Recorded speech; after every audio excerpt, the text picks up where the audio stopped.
اعوذ باللہ من الشیطان الرجیم بسم اللہ الرحمن الرحیم ان الذین آمنوا بلا شبہ جو لوگ ایمان لائے والذین ہادوا اور جو لوگ یہودی ہوئے والصابئین اور وہ جو لوگ صابی ہوئے والنصارى اور جو لوگ عیسائی ہیں والمجوسا اور جو مجوسی ہیں والذین اشرکوا اور جن لوگوں نے شرک کیا ان اللہ یفصل بینہم یوم القیامہ اللہ تعالی ان سب کے درمیان فیصلہ کر دیں گے قیامت کے دن ان اللہ علی کل شیء شہید اور بلا شک و شبہ اللہ تعالی ہر چیز سے واقف ہے۔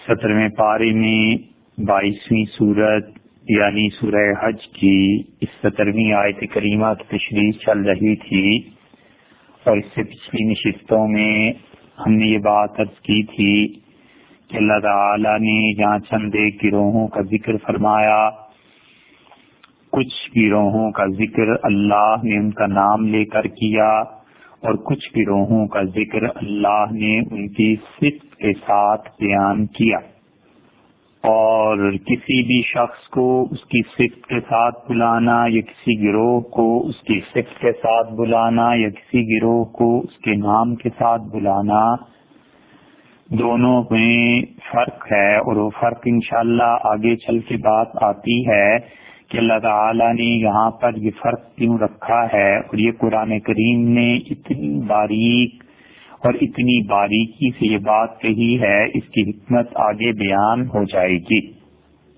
تو اس سے پچھلی نشستوں میں ایک بات تو یہ بات ہو چکی تھی کہ ایمان والے یہودی ان دو کے علاوہ صابی کون ہیں اور نصرانی تیسرے نہیں ہوئے تھے، مجوسی اور جو لوگ شرک کرتے ہیں، ان چاروں کا بیان ہو چکا تھا کہ مجوسی، صابی اور اسی طرح یہ شرک کرنے والے اور اس کے ساتھ ساتھ نصرانی، یہ کچھ باتیں ان کے متعلق آئی تھیں۔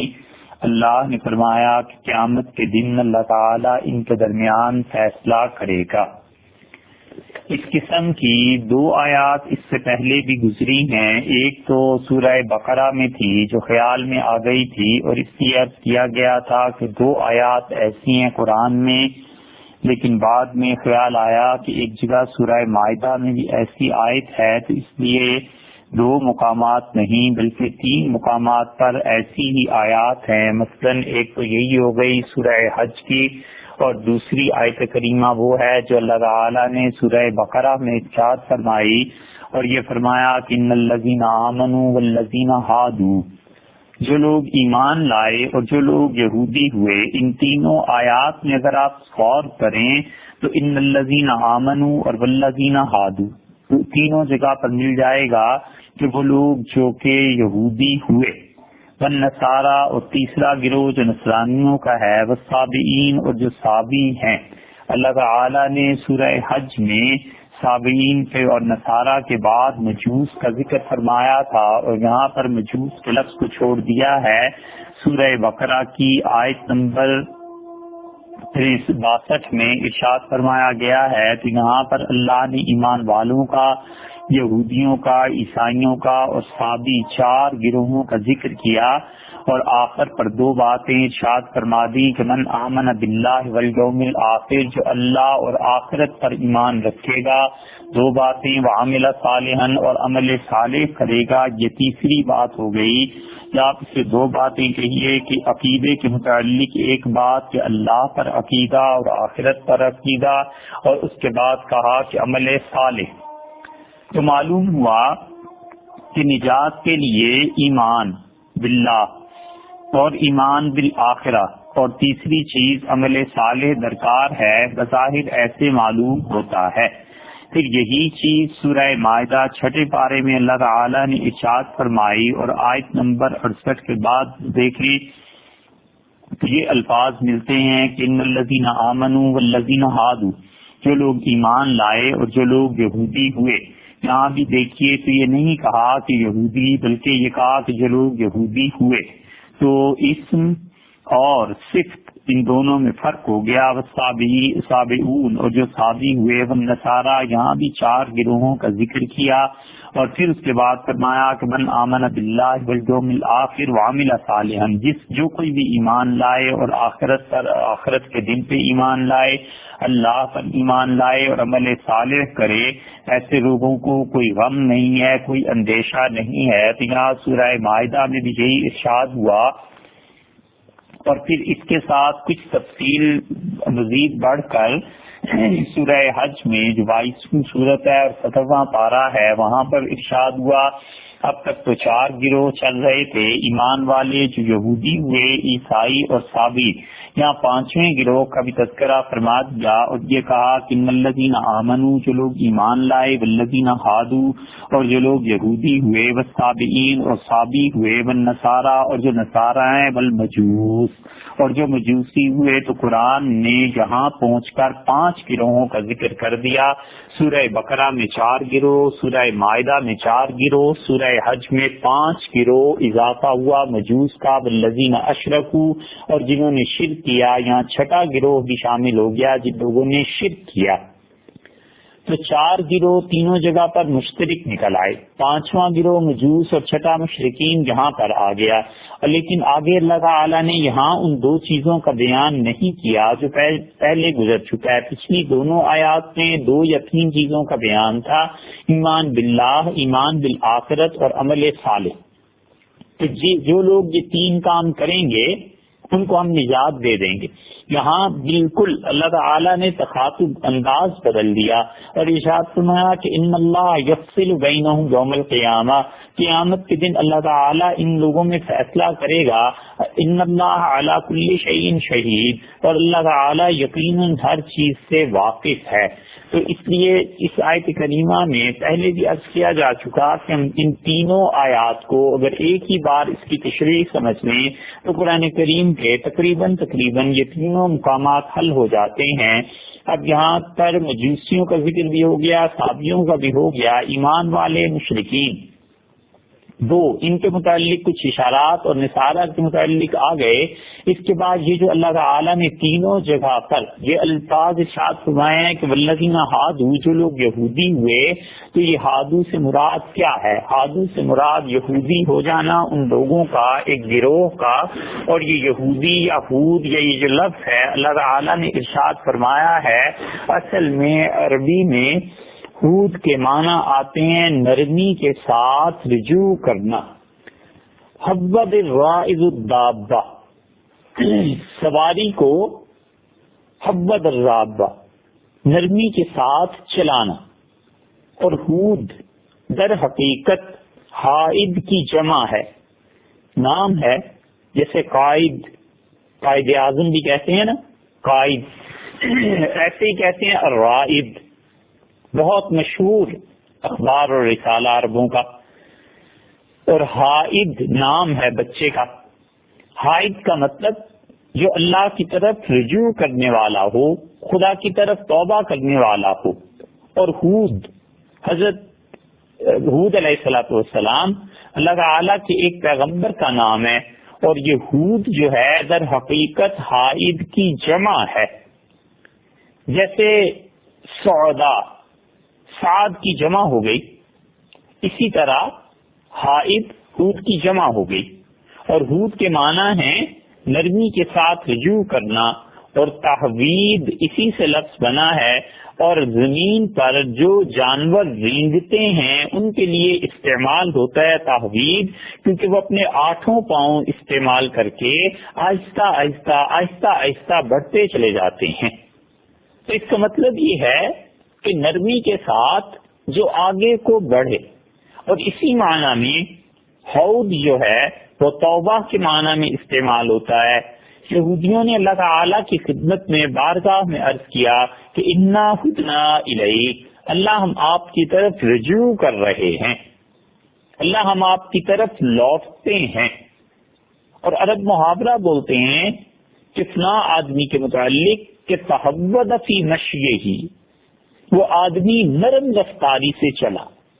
تحود نرم رفتاری سے چلنا، آگے بڑھنا. عربوں کے ہاں یہ ہے کہ وہ ایک فعل کے ذریعے اسم بنا لیتے ہیں. مثلا تفرعن فلان، فلاں آدمی فرعون بن گیا، اس نے فرعونیت اختیار کر لی. تطفل فلان، فلاں آدمی جو تھا وہ بغیر بلائے بن دعوت کے کسی کے گھر پہنچ گیا.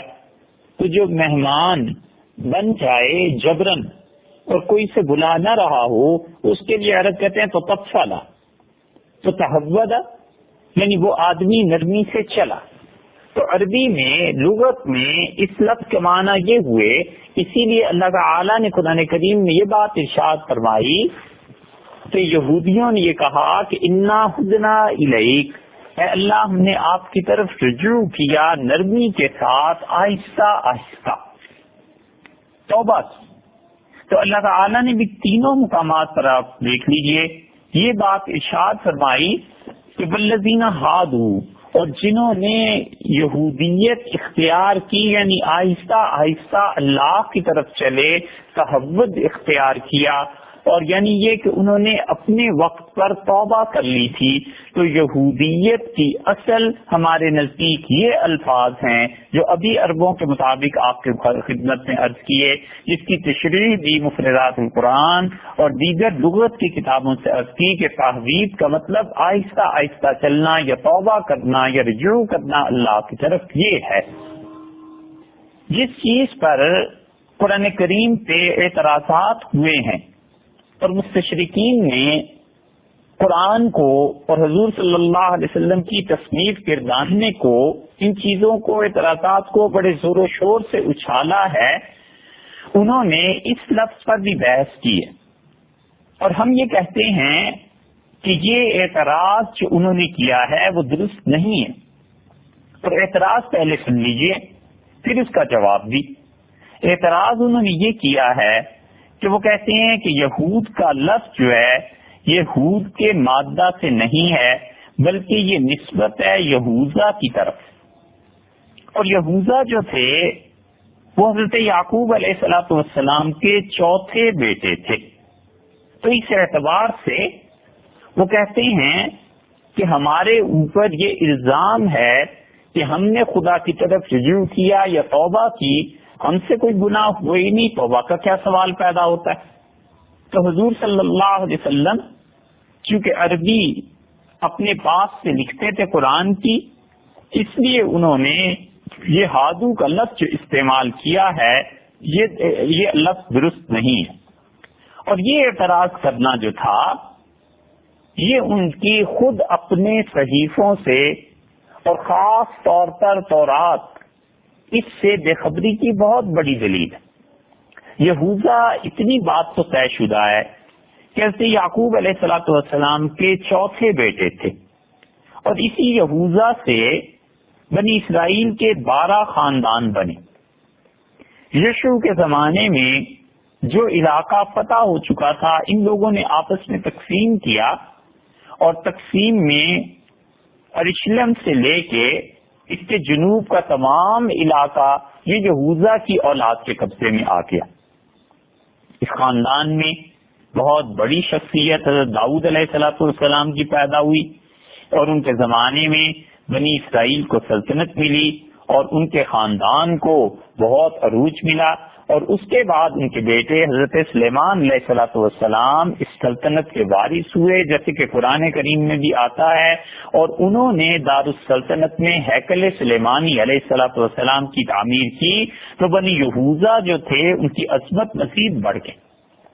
حضرت سلیمان علیہ السلام کے انتقال کے بعد بہت بری طرح بنی اسرائیل آپس میں لڑے، اور ان کا ایک حصہ یہوذا کے نام سے بنا اور دوسرا حصہ ان کا بنی اسرائیل کے نام سے بنا. اور پھر آہستہ آہستہ ہوتے ہوتے یہوذا کا لفظ تو غائب ہو گیا، اور جب یہ لوگ کلدانیوں کے قیدی بنے ہیں تو تمام بنی اسرائیل کے لیے یہود کا ایک ہی لفظ استعمال ہونے لگا اور لوگ سب کو یہودی کہنے لگے. یہوذا کے اشتقاق میں یہودیوں کو بڑا اشتباہ پیش آیا. ان کا خیال یہ ہے کہ یہ یہوذا کا جو لفظ ہے یہ یہو اور ذا یہ دو سے مل کر بنا ہے، اور پھر آہستہ آہستہ وقت کے ساتھ ساتھ یہ یہوذا کی بجائے یہودا ہو گیا اور پھر یہودی ہو گیا. تو کہتے ہیں یہو اور ذا کا یہ مجموعہ ہے. ہم کہتے ہیں کہ یہ نسبت اس طرف کی درست نہیں ہے، بلکہ یہ نسبت ہادو کی جو قرآن نے تمہیں دی ہے یہ زیادہ درست ہے. اور قرآن کریم نے جو کچھ بتایا ہے وہ یہ کہ تم نے ایک موقع پر گناہوں کے بعد اللہ سے رجوع کیا تھا. اور یہودی یہ کہتے ہیں کہ کوئی ایسی بات نہیں تھی، بلکہ ہادو کا لفظ جو ہے یہ ہازو ہونا چاہیے تھا، کیونکہ ہم بنی یہوذا کی اولاد میں سے ہیں. اور یہو جمع ذا، یہو کا مطلب یہودیوں کے یہاں اللہ، یہو اللہ اور ذا یہ اللہ. سوچا جائے تو یہ اللہ یہ ایک لغو معنی بنتا ہے، اس کے معنی کوئی نہیں بنتے. آگے کیا کہنا ہے؟ یہ اللہ ہے، یہ اللہ کی کوئی چیز ہے. آگے کیا کہنا ہے؟ یہوذا، یہودی کہتے تھے کہ چونکہ قرآن پورا نہیں ہے، صحیح چیز نہیں ہے، اللہ کے دین اور اسلام یہ جتنی چیزیں ہیں اس کی بنیاد خدا کی وحی نہیں ہے، اس لیے قرآن پر جو اعتراض انہوں نے کیے ان میں سے ایک اعتراض یہ بھی ہے کہ ہادو کا لفظ ٹھیک نہیں. انہیں یہ غلط فہمی پیش آئی. حالانکہ یہوذا پر وہ غور کرتے تو اللہ تعالیٰ نے یہاں جو فرمایا ہے کہ انہوں نے رجوع کیا اللہ کی طرف، تو اس رجوع میں خدا کی حمد و ثنا میں، خدا کی تعریف کرنے میں، اپنی طرف سے توبہ پیش کرنے میں، یہ سب چیزیں ایسی ہیں جو خود ان کی کتاب سے ثابت ہیں. اسی لیے اگر آپ تورات کو دیکھیں تو تورات میں بھی یہ الفاظ ملیں گے. حضرت یعقوب علیہ الصلوۃ والسلام کی بیویوں کا جہاں ذکر آیا ہے، یہ ہم حوالہ پیش کر رہے ہیں میتھیو ہنری نے جو کمنٹری لکھی ہے. میتھیو ہنری جو تھا یہ بہت بڑا شارح تھا، اپنے زمانے میں مفسر تھا تورات کا. 1714 عیسوی میں 22 جون 1714 میں اس کا انتقال ہوا ہے، اور اس کی تقریباً تمام عمر تورات پر ریسرچ کرتے ہوئے گزری ہے. اب 1714 میں وہ کیا لکھتا ہے وہ پہلے سن لیجئے، پھر آپ دیکھیے کہ ہم جو کہتے ہیں کہ یہودا کی نسبت حضرت یعقوب علیہ الصلوۃ والسلام کے بیٹے کی طرف نہیں بلکہ اللہ کی حمد و ثنا کے ساتھ اس کے تعلق ہے، اور اسی وجہ سے یہ قرآن اللہ ہی نے نازل کیا ہے اور اللہ نے ہمیں یہ خبر دی ہے. ہماری بات میں زیادہ وزن ہے. جینیسس کا باب ہے تخلیق کا، اور اس میں اللہ تعالیٰ نے یہ وحی نازل کی بقول ان کے کہ تورات میں یہ آیا And when the Lord saw that Leah was hated، جب خدا نے یہ دیکھا کہ لیا جو حضرت یعقوب علیہ الصلوۃ والسلام کی بیوی ہے اس سے نفرت کی جا رہی ہے، He opened her womb، تو اللہ تعالیٰ نے اس میں یہ صلاحیت پیدا کر دی کہ وہ اولاد کو جنم دے سکے. اینڈ راکیل واز بارن، اور راکیل جو تھی دوسری بیوی حضرت یعقوب علیہ الصلوۃ والسلام کی، اس کے یہاں اولاد نہیں ہوئی. اینڈ لیا کنسیوڈ، اور لیا جو تھی حضرت یعقوب علیہ الصلوۃ والسلام کی اہلیہ، وہ امید سے ہو گئی. اینڈ بیئر اے سن، اور ان کے ہاں ایک بیٹا پیدا ہوا. And she called his name robin, اور انہوں نے یعقوب علیہ الصلوۃ والسلام نے اور اس خاتون نے مل کے اپنے بیٹے کا پہلا بیٹا جو ان کا تھا اس کا نام رابن رکھا. فار شی سیڈ، اور انہوں نے فرمایا شورلی دا لارڈ ہیٹ لک اپان مائی ایفیلیشن، اللہ تعالی نے اب دیکھ لیا میرا جو اللہ کے ساتھ تعلق ہے. Now there for my husband will love me, اور اب اس بنیاد پر کہ یہ بیٹا رابن ہمارے یہاں پیدا ہوا ہے، میرا شوہر یعنی یعقوب علیہ الصلوۃ والسلام مجھ سے محبت کریں گے. اینڈ شی کنسیوڈ اگین، پھر دوبارہ وہ امید سے ہو گئی. اینڈ بیئر اے سن، اور دوبارہ ایک بچے کو جنم دیا لڑکے کو. اینڈ سیڈ، اور انہوں نے دوسری مرتبہ یہ فرمایا because the lord hath heard that I was hated, انہوں نے کہا کہ چونکہ اللہ تعالیٰ کو یہ علم ہے کہ میں وہ عورت ہوں جس سے نفرت کی گئی تھی. He hath therefore given me this son also، تو اللہ تعالیٰ نے دوسری مرتبہ مہربانی کی اور دوبارہ مجھے بیٹا دیا. And she called his name Simon، اور انہوں نے اپنے دوسرے بیٹے کا نام سائمن رکھا. دو بیٹے ہو گئے یعقوب علیہ السلام کے. آگے دیکھیے. اینڈ شی کنسیوڈ اگین, تیسری مرتبہ وہ امید سے ہوئی. اینڈ ویئر اے سن, اور ان کے یہاں ایک بیٹے نے جنم لیا. اینڈ سیڈ, اور یہ فرمانے لگی, now this time will my husband be joined unto me because I have born him 3 sons. کہنے لگی اب میرا شوہر اس نے جو حق مہر تھا میرا اس کا حق ادا کر دیا میں نے اس کے لیے, کیونکہ میں نے اس کے 3 بیٹوں کو جنم دیا ہے. Therefore was his name called Liv, اور انہوں نے تیسرے کا نام لیو رکھا. And she conceived again, اور پھر چوتھے بچے کے لیے ان کو امید ہوئی. And bear a son, اور ان کے یہاں چوتھا بیٹا پیدا ہوا. And she said, اور فرمانے لگی, now will I praise the Lord, اب میں اللہ تعالیٰ کی حمد کروں گی. یہ ہے اصل.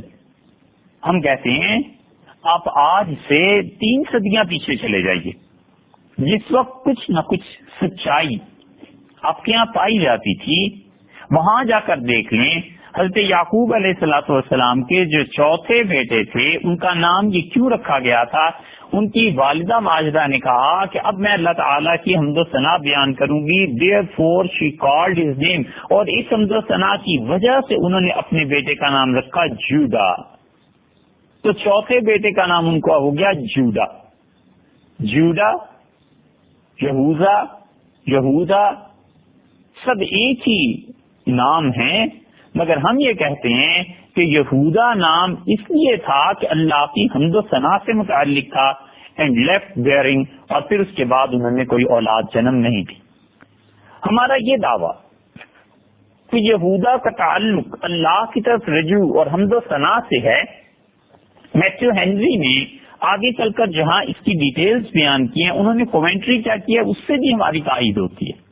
وہ لکھتے ہیں ہر 4th یعنی چوتھا بچہ یہ جب جوڈا پیدا ہوا, شی کالڈ جوڈا, انہوں نے اس کا نام رکھا جوڈا. ہمارے یہاں جوڈائزم کے نام سے جو مشہور ہے وہ اصل میں اسی صاحبزادے کی طرف نسبت ہے, اور جوڈا کے آگے بریکٹس میں انہوں نے لکھا ہے پریز, حمد, تعریف.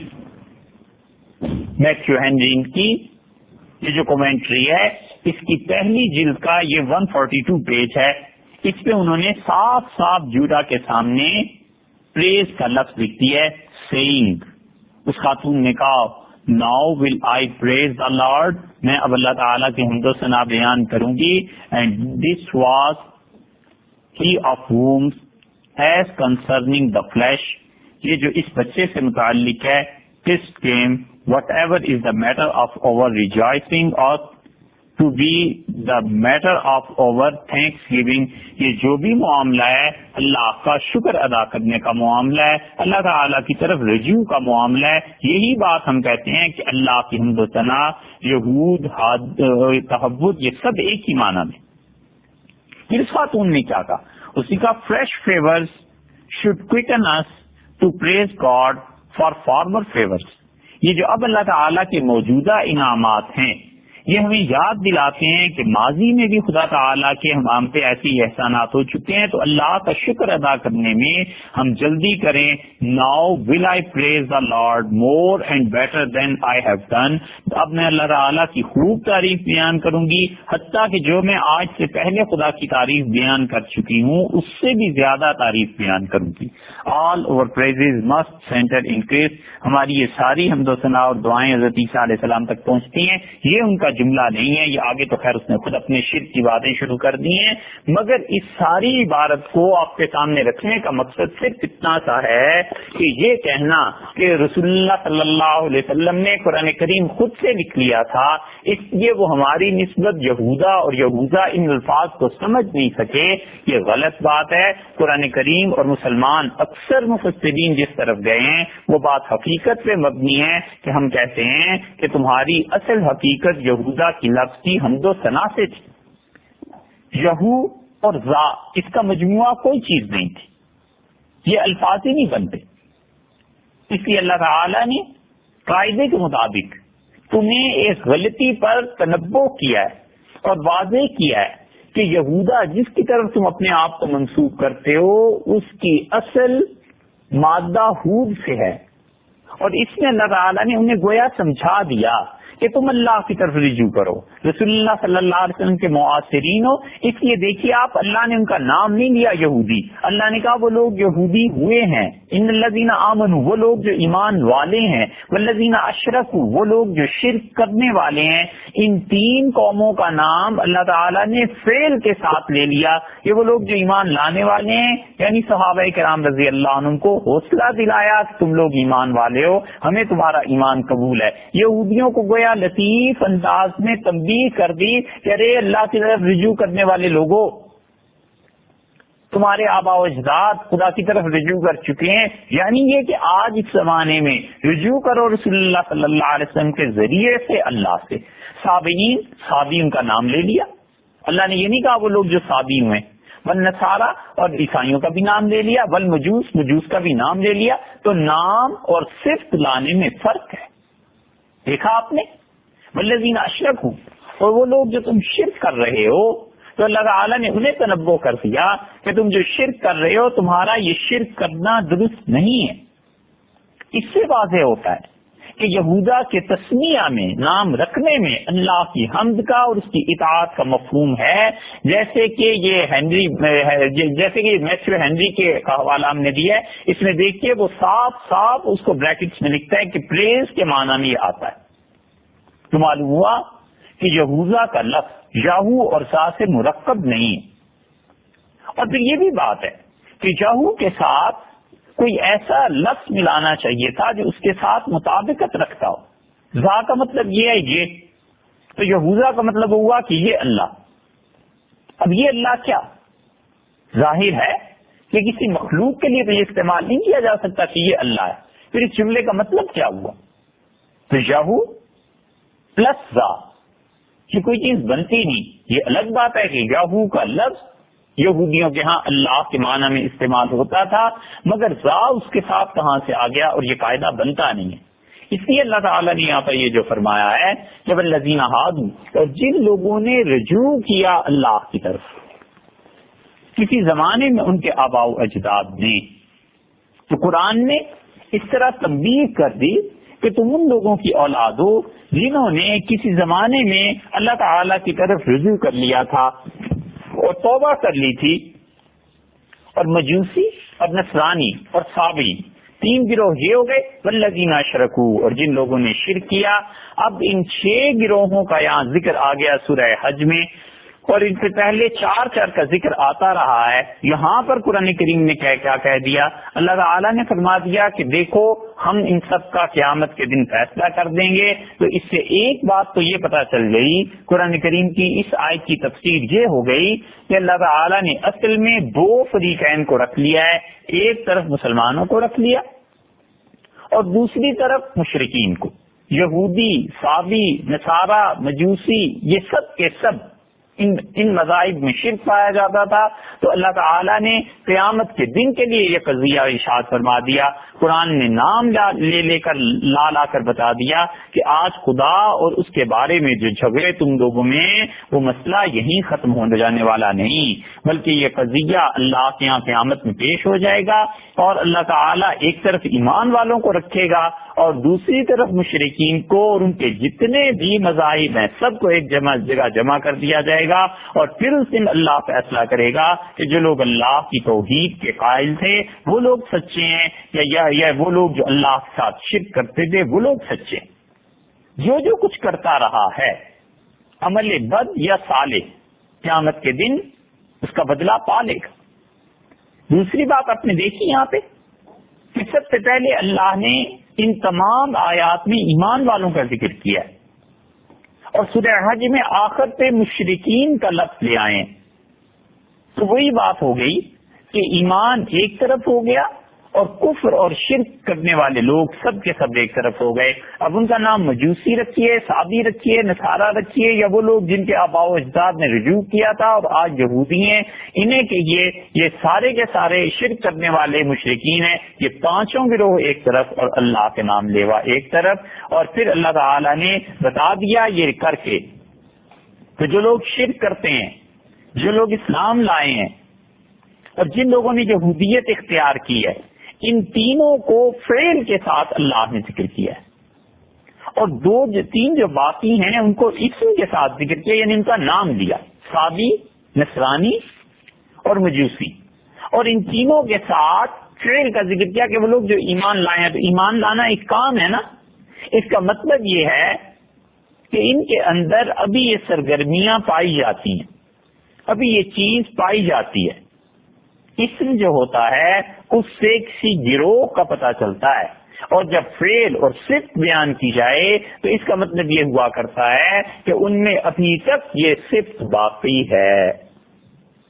تو یہ تین گروہ تھے، یہودی، ان میں یہ صفت باقی تھی کہ یہودیت کے کام کر رہے تھے، مشرکین، ان میں یہ چیز باقی تھی کہ وہ لوگ شرک کو کر رہے تھے، اور تیسرے مسلمان، اور ظاہر ہے کہ حضور صلی اللہ علیہ وسلم کے سامنے یہ سب چیزیں ہو رہی تھیں۔ تو اس لیے اللہ تعالیٰ نے یہاں پر ارشاد فرما دیا کہ دیکھو جو لوگ ایمان لائے ہو، جو یہودی ہوئے ہیں، صابی، عیسائی، مجوسی، شرک کرنے والے، ان سب کے درمیان قیامت میں خدا فیصلہ کر دے گا، اور اللہ تعالیٰ یہ فیصلہ اپنے علم کی وجہ سے کرے گا، اس کو علم ہے سارا۔ اس لیے آخر پر فرمایا ان اللہ علی کل شیء شہید، اللہ تعالیٰ ہر چیز سے واقف ہے۔ اس آیت کریمہ پہ دو بہت بڑے اشکالات اٹھتے ہیں، اور اس کا جواب دے کے پھر ہم آگے چلتے ہیں تاکہ سورہ حج کی اگلی آیت پر آئیں۔ ایک اشکال تو یہ پیدا ہوتا ہے جو بالعموم ہمارے زمانے میں دہرایا جاتا ہے کہ وہ کہتے ہیں اللہ تعالیٰ نے ان تینوں مقامات میں سے دو مقامات پر یہ بات ارشاد فرما دی کہ جو کوئی بھی اللہ اور آخرت پر ایمان رکھے دو اور عمل صالح کرے تین، وہ بخش دیا جائے گا۔ تو اس ذریعے سے وہ یہ بات ثابت کرنا چاہتے ہیں کہ نجات کے لیے ایمان اور عمل صالح کافی ہے۔ یہ بھی ایک بات ہوئی، چلیے آیت کے ظاہر سے یہ سمجھ میں آتا ہے۔ آگے کیا کہنا چاہتے ہیں اس پر آگے چل کر وہ جو ایک اور صغرے پہ صغرا قائم کرتے ہیں، وہ کہتے ہیں کہ اس کا مطلب ہے کہ ایمان بالرسالت کی ضرورت نہیں۔ اگر کسی شخص کے پاس ایمان ہے اور عمل صالح ہے تو بس اس کی نجات کے لیے یہ کافی ہے۔ تو جتنے لوگ بھی ہمارے زمانے میں سنت کا انکار کرتے ہیں، اور جتنے لوگ بھی حضور صلی اللہ علیہ وسلم کی نبوت سے جان چھڑانا چاہتے ہیں، وہ قرآن کی انہی آیات کو لوگوں کے سامنے رکھتے ہیں، اور وہ یہ کہتے ہیں کہ ایمان اور عمل صالح کافی ہے، بس اس پہ تم نجات پا جاؤ گے، کوئی نبوت اور رسالت کو ماننے کی ضرورت نہیں۔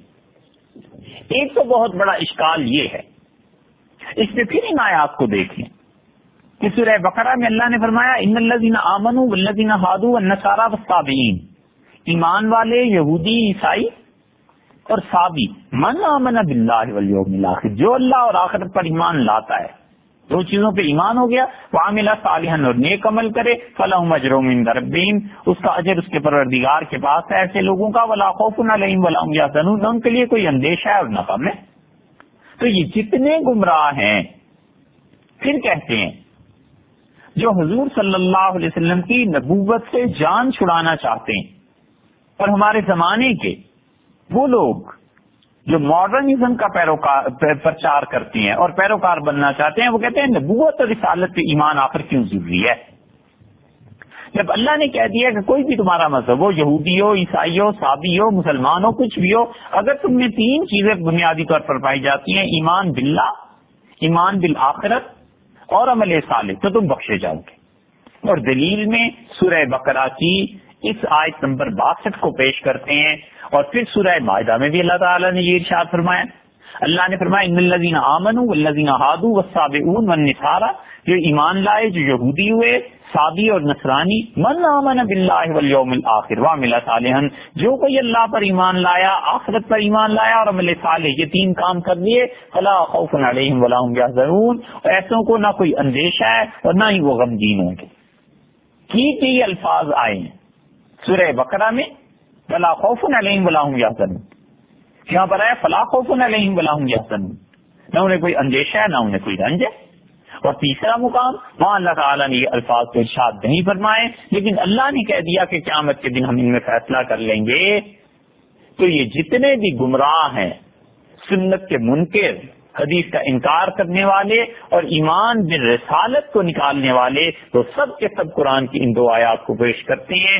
اور یہ اسی زمانے میں نہیں، پچھلے زمانوں میں بھی جو لوگ اسلام سے جان چھڑانا چاہتے تھے وہ یہ کہتے تھے کہ نجات کے لیے صرف 3 چیزیں کافی ہیں: اللہ پر ایمان لاؤ، آخرت پر مر کے اٹھنے پہ ایمان لاؤ، اور نیکی کے کام جو تمہاری عقل بتاتی ہے نیکیاں بس وہ کرتے رہو، اس پہ تم بخش دیے جاؤ. ایک اشکال تو اس پہ یہ ہے. دوسرا اعتراض یا دوسری مشکل یا دوسرا سوال جو اس سے پیش آتا ہے اس کو ذرا سا بیان کر دیتے ہیں، پھر آگے پہلے کے جواب کی طرف چلتے ہیں. دوسرا اشکال اس پہ یہ پیش آتا ہے کہ اگر بات یوں ہی ہے، مسلمان ہو، یہودی ہو، عیسائی ہو، صابی ہو، مجوسی ہو، مشرک ہو، 6 میں سے کسی بھی گروہ سے تعلق رکھتا ہو، اگر وہ ایمان اللہ پر، آخرت پر اور عمل صالح پر لے آتا ہے اور اس کی بخشش ہو جاتی ہے، تو پھر اس کا مطلب یہ ہے کہ کسی بھی دین سے انتساب کوئی غلط چیز نہیں، سب دین برابر ہے. عیسائیت، یہودیت، مسلمان، صابی، مجوسی، مشرک، سب چیزیں برابر ہیں. حتیٰ کہ خدا کے ساتھ وہ شرک کرتا ہے، بتوں کو پوجتا ہے، لیکن اللہ پر ایمان رکھتا ہے نا، اور آخرت پر اور عمل صالح کرتا ہے، تو سارے کے سارے دین برابر ہو گئے. یہ ہے وحدت ادیان، جس کا پرچارک دنیا میں بھی پایا جاتا تھا، اس وقت بھی پائے جاتے تھے، اب بھی پائے جاتے ہیں، اور جس کا پرچارک بہت بڑا وہ مغل بادشاہ اکبر تھا، اور پھر اس کا پوتا بدبخت دارا شکوہ تھا. وہ انہی آیات کو پڑھتے تھے اور دارا شکوہ اسی آیت سے استدلال کرتا تھا، اور وہ کہتا تھا سارے دین ایک ہے، ہندو مت، مسلمان، برہمن، مولوی، مفتی، سب میں کوئی فرق نہیں. بس اگر تم ایمان لائے ہو اللہ پہ اور آخرت پہ، اور تم اس کے ساتھ ساتھ عمل صالح کرتے ہو، نیکی کے کام کرتے ہو، تو تم بخش دیے جاؤ گے. یہ 2 بہت بڑے اشکالات ہیں جو ان آیات پر پیش آتے ہیں اور لوگ اس سے ناجائز فائدہ اٹھاتے ہیں. اب دیکھیے اس کا جواب کیا ہے. اس آیت پر ان 2 اشکالات میں سے پہلے کا جواب یہ ہے کہ صاحب اگر ایمان بالرسالت شرط نہیں ہے اور قرآن ہی سے فیصلہ لینا ہے، کیونکہ آپ تو دلیل قرآن ہی سے پیش کر رہے ہیں نا، تو اس کا مطلب یہ ہے کہ قرآن سے فیصلہ کیا جا سکتا ہے، تو ہم اسی قرآن کریم سے اس سے بھی آسان بات پیش کر دیتے ہیں. 24ویں بارے میں 41 نمبر سورت ہے حامیم سجدہ. اللہ تعالیٰ نے جو اس کی 30 نمبر آیت میں فرمایا وہ پڑھ لیجئے. ایک طرف یہ سارے گمراہ ہیں جو کہتے ہیں کہ ایمان باللہ بالآخرت اور عمل صالح، ایک طرف ہم ہیں جو کہتے ہیں ایمان بالرسالت ضروری ہے بھائی، ہم کہتے ہیں اس قرآن ہی سے فیصلہ لینا ہے. تو اسی قرآن نے 24ویں پارے میں اسی پروردگار نے جو آیت نازل کی ہے، اللہ تعالیٰ نے ارشاد فرمایا ان الذین قالوا ربنا اللہ، جن لوگوں نے کہا اللہ ہمارا پروردگار ہے، ثم استقاموا، اور پھر اس پر قائم رہے، قدم ڈگمگائے نہیں، تتنزل علیہم الملائکہ، ان پر اللہ کے فرشتے ہم نازل، اللہ نے فرمایا ہم نازل کریں گے. اللہ تخافوا ولا تحزنوا، تو انہیں کہتے ہیں فرشتے آ کے کہ تم بالکل کوئی اندیشہ نہ کرو، بالکل رنج نہ کرو، وابشروا بالجنۃ التي كنتم توعدون، اور خوش ہو جاؤ جنت کے ملنے پر جس کا تم سے وعدہ آج کیا جا رہا ہے. اور یہ تو فرشتوں کے ذریعے بشارت تھی. اللہ نے فرمایا نحن اولیاؤکم فی الحیات الدنیا وفی الآخرہ، ہم تمہارے دوست تھے، ہم تمہارے رفیق تھے تمہاری دنیا کی زندگی میں اور آخرت میں بھی. وَلَكُمْ فِيهَا مَا تَشْتَهِي أَنفُسُكُمْ، اور تمہارے لیے جنت میں ہر وہ چیز ہم دے دیں گے جس کو تمہارا جی چاہے گا. وَلَكُمْ فِيهَا مَا تَدَّعُونَ، اور اس کے علاوہ جو کچھ تم طلب کرو گے جنت میں بے حد و بے شمار نعمتیں ہم تمہیں دے دیں گے. یہ تو اس سے بھی زیادہ آسان آیت ہو گئی یا نہیں؟ اللہ نے کہا جس نے کہا اللہ میرا رب ہے اور پھر اس پہ ڈٹ گیا تو خدا میرا رب ہے.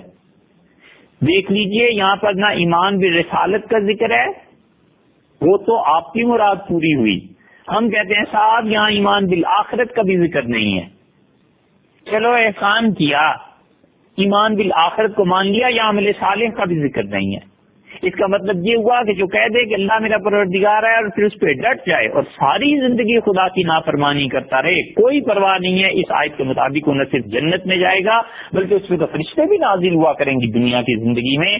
اب اس قرآن کی آیت کے متعلق کیا خیال ہے؟ یہ بھی تو قرآن ہی سے ثابت ہو رہا ہے۔ ایک آدمی ساری زندگی اس آیت کو پڑھتا رہتا ہے اور کہتا ہے اللہ تو میرا پروردگار ہے اور میں اس پہ ڈٹا ہوں، اور پھر سے کوئی آزمائش آتی ہی نہیں۔ 18 سال کی عمر میں وہ بالغ ہوا، 19ویں سال میں اس نے یہ آیت پڑھی، 20ویں سال میں مر گیا۔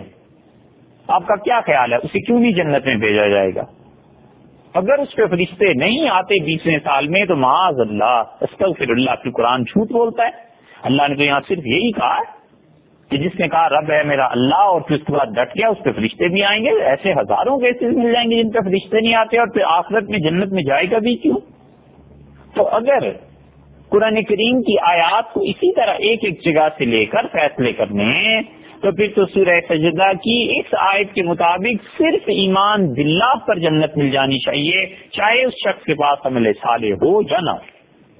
اور دوسری بات ایک تو یہ ہوئی، آپ ان آیات کو دیکھیے، ان آیات کے سیاق و سباق کو دیکھیے، ان آیات میں اللہ تعالیٰ نے کیا ارشاد فرمایا ہے، تینوں جگہ پر آیات کو دیکھ لیجئے۔ ہمارے زمانے میں جو لوگ سنت کا انکار کرتے ہیں اور اس غلط فہمی میں مبتلا ہیں کہ دنیا کے تمام ادیان ایک ہیں، دنیا کے تمام مذاہب ایک ہیں، وہ یہ کہتے ہیں کہ رسول اللہ صلی اللہ علیہ وسلم پہ بلکہ کسی بھی نبی علیہ الصلوۃ والسلام پر ایمان لانا ضروری نہیں ہے، تو سورہ بقرہ کی جس آیت سے وہ استدلال کر رہے ہیں، سورہ بقرہ کی اسی آیت کو ذرا پیچھے سے پڑھ لیجیے۔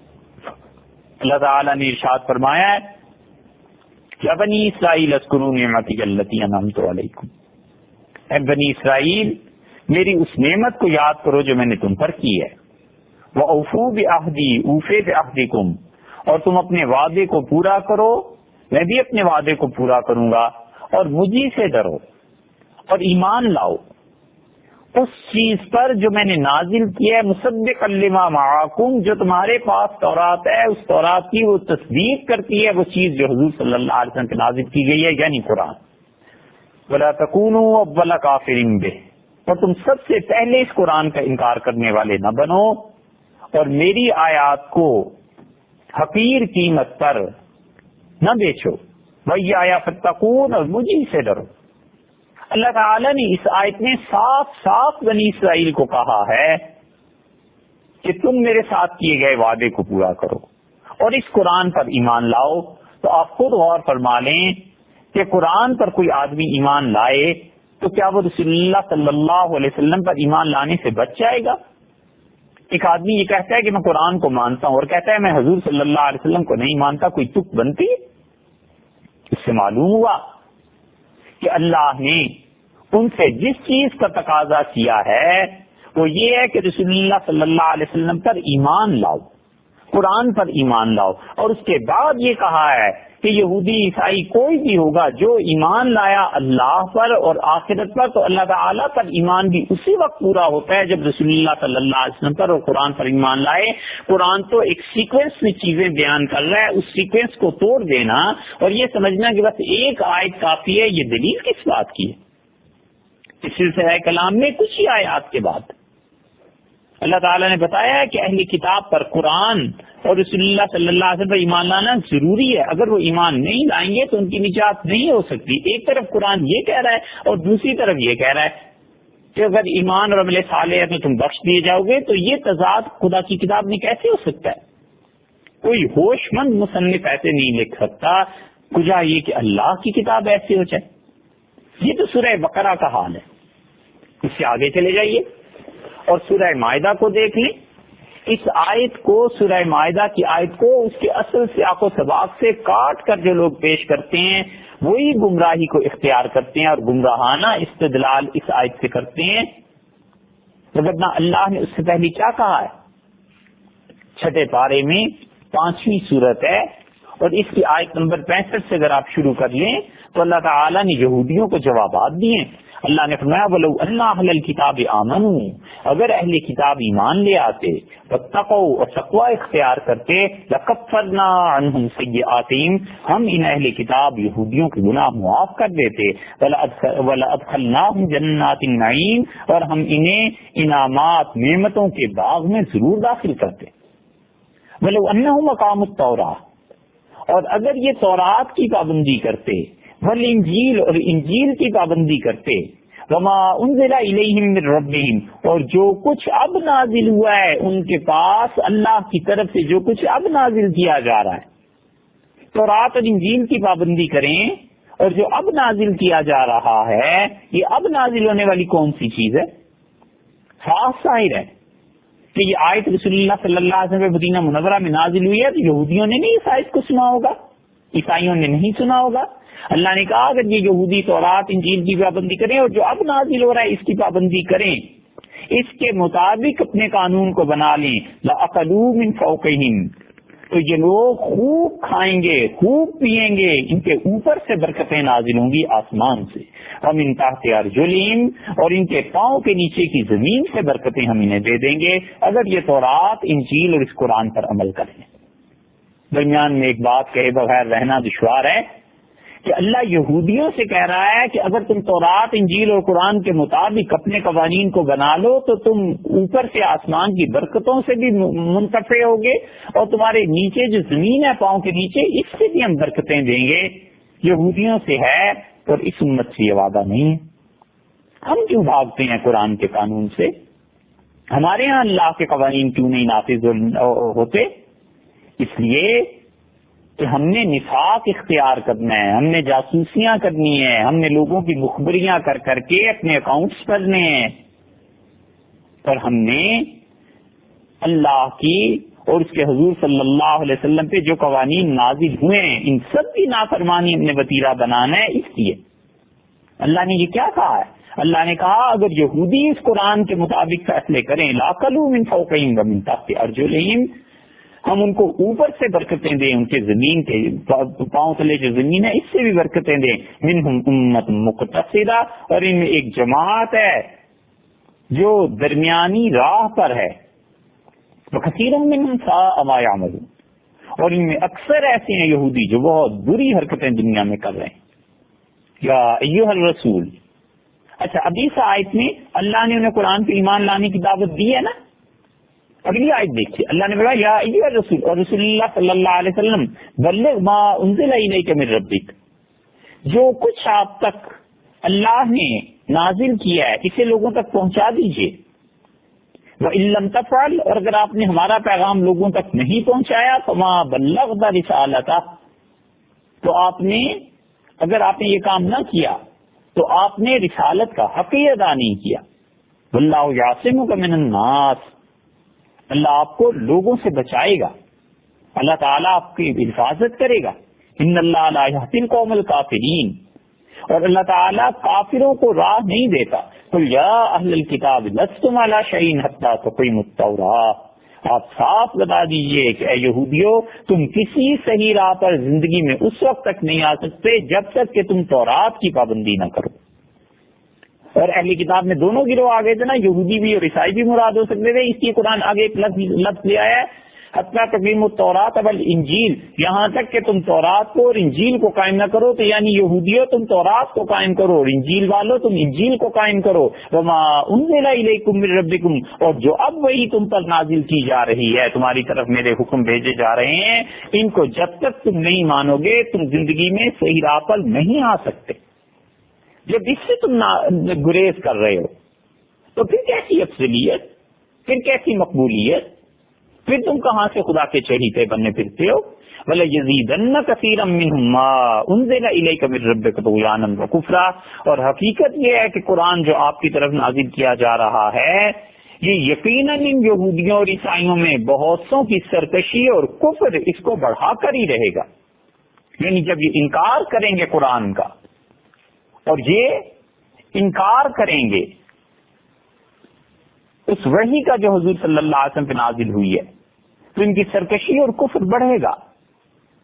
فلا تأسوا علی القوم الکافرین، ان کافروں پر اپنا جینا کڑا کیجیے، بالکل افسوس نہ کیجیے، یہ کسی ہمدردی اور رعایت کے مستحق نہیں ہیں۔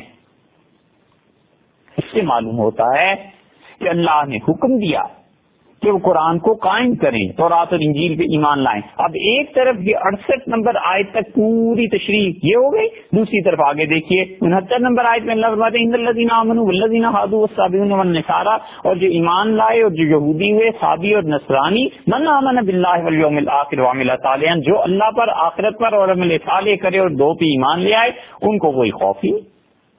اس لیے اگر اس آیت سے مراد یہی ہے کہ ایمان باللہ، ایمان بالآخرت اور عمل صالح، یہ تین چیزیں قیامت میں نجات دے دیں گی، تو پھر پیچھے یہ جو آیات ساری پڑھی ہیں ان کا آخر کیا مقصد ہے؟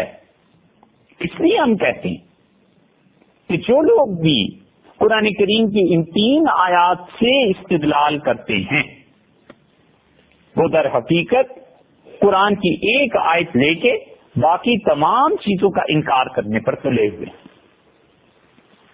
اور چونکہ انہیں ایک آیت ایسی مل گئی، 2 آیات 3 آیات مل گئی، اس لیے وہ سمجھتے ہیں بس ٹھیک ہے۔ حالانکہ قرآن اس سے پچھلی آیات کو دیکھیں، بار بار سورہ مائدہ میں یہ کہہ رہا ہے کہ ما انزل الیکم من ربکم، جو اب وہی نازل ہو رہی ہے اسے بھی مانو، جو اب وہی ہم نازل کر رہے ہیں اس کو تسلیم کرو۔ تو اس آیت میں اللہ تعالیٰ نے جس ایمان کا ذکر کیا ہے کہ ایمان لانا ضروری ہے اللہ پر، تو اس کا مطلب ہم یہ سمجھتے ہیں، جو حقیقت میں بھی ہم سمجھتے ہیں کہ بالکل صحیح ہے، وہ یہ ہے کہ اللہ پر ایمان خود اس بات کا تقاضا کرتا ہے کہ جو شخص اللہ کو مانتا ہے وہ فرشتوں کو بھی مانے، جو شخص اللہ کو مانتا ہے وہ تقدیر کو بھی مانے، جو شخص اللہ کو مانتا ہے وہ اللہ تعالیٰ کی صفات کو بھی مانے، جو شخص اللہ کو مانتا ہے وہ آخرت کو بھی مانے، جو آخرت کو مانتا ہے وہ جنت اور جہنم کو بھی مانتا ہے، اسی طرح جو اللہ کو مانتا ہے وہ آخرت قیامت کے دن کو مانتا ہے، وہ تمام ان حقائق کو مانتا ہے۔ تو پھر ایمان بالرسالت میں کیا ایسا عیب لگ گیا کہ اس کو نہ مانے؟ اس کا ایمان اسی وقت ایمان ہوگا جب حضور صلی اللہ علیہ وسلم کو وہ مانے گا، جب وہ نبوت پر ایمان لائے گا۔ اگر نبوت کے بغیر ایمان قابل قبول ہوتا تو اللہ کبھی بھی اہل کتاب سے یہ نہ کہتا کہ تم حضور صلی اللہ علیہ وسلم پر ایمان لاؤ۔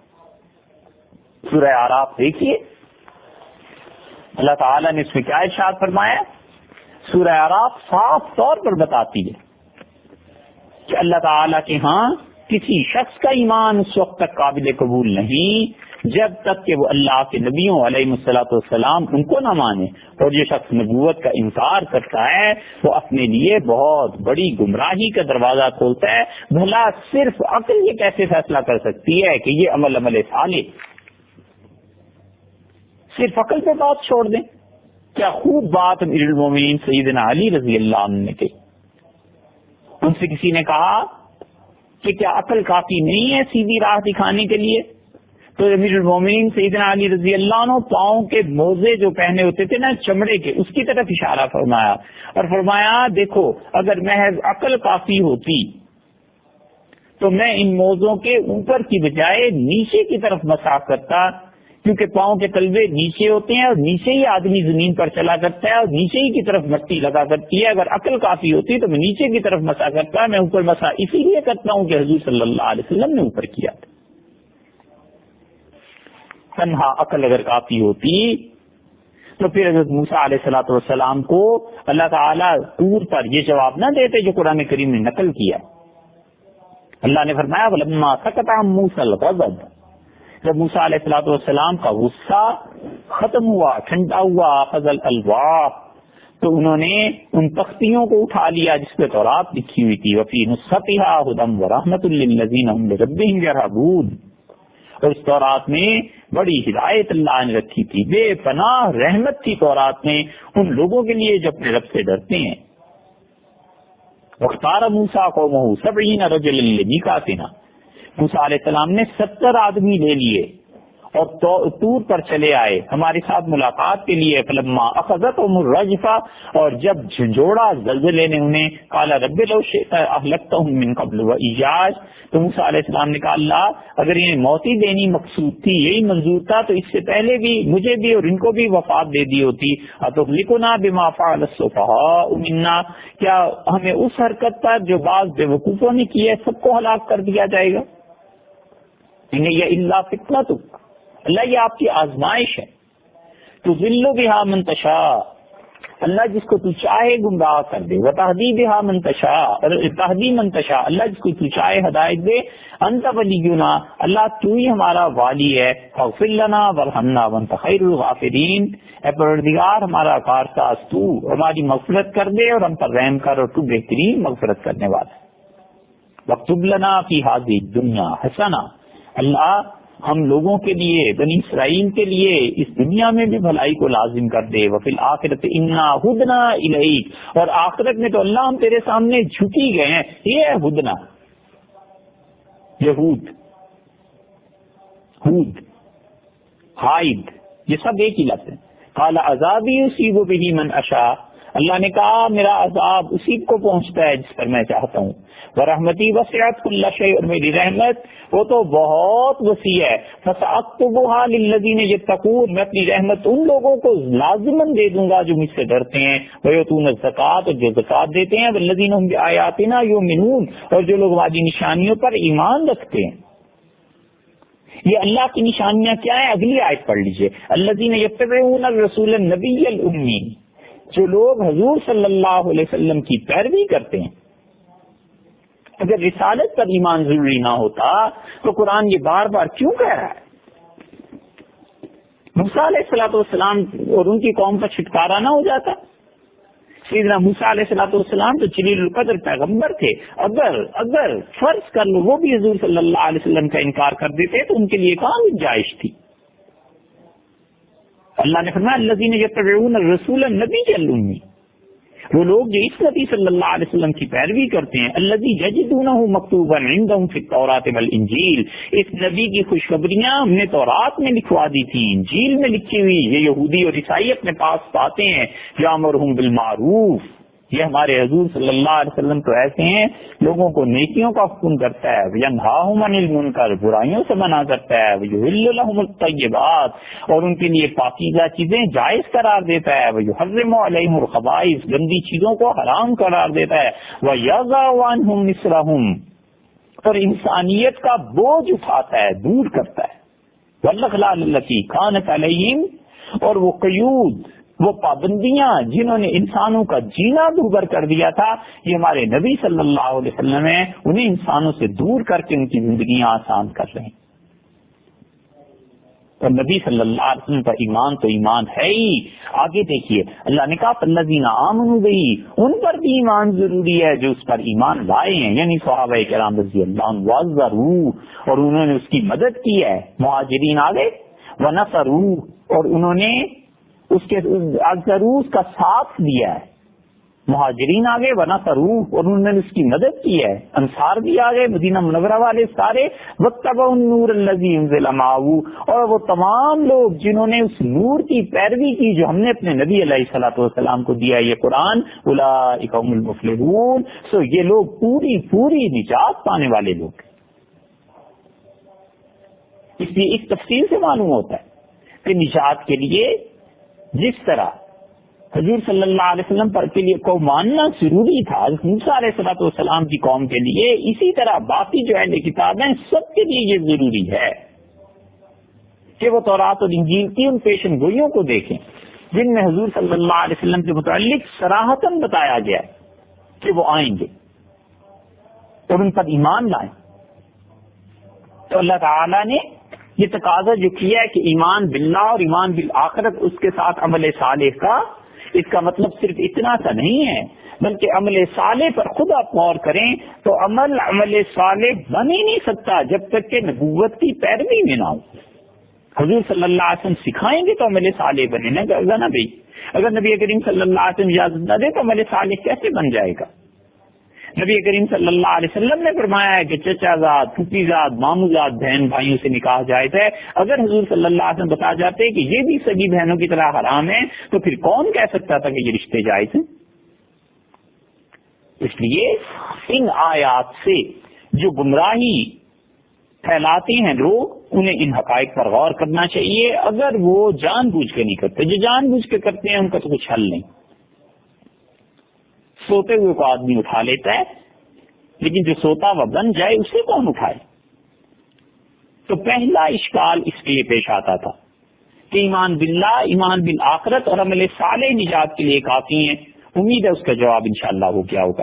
رہ گئی دوسری بات کہ وہ کہتے ہیں کہ ان تمام گروہوں میں سے کسی کی طرف بھی انتصاب ہو جائے تو بخش دیے جائیں گے. لہذا عیسائیت، یہودیت، اسلام، شرک کوئی فرق ہی نہیں، تمام مذاہب ایک یکساں ہیں. یہ جو گمراہی ہے جس کا بانی اکبر تھا ہندوستان میں، اور اس سے بھی پہلے کچھ گمراہ تھے، اور پھر دارا شکوہ اپنے دادا اکبر کے مذہب کی تجدید کرنے کے لیے چلا تھا، ان لوگوں نے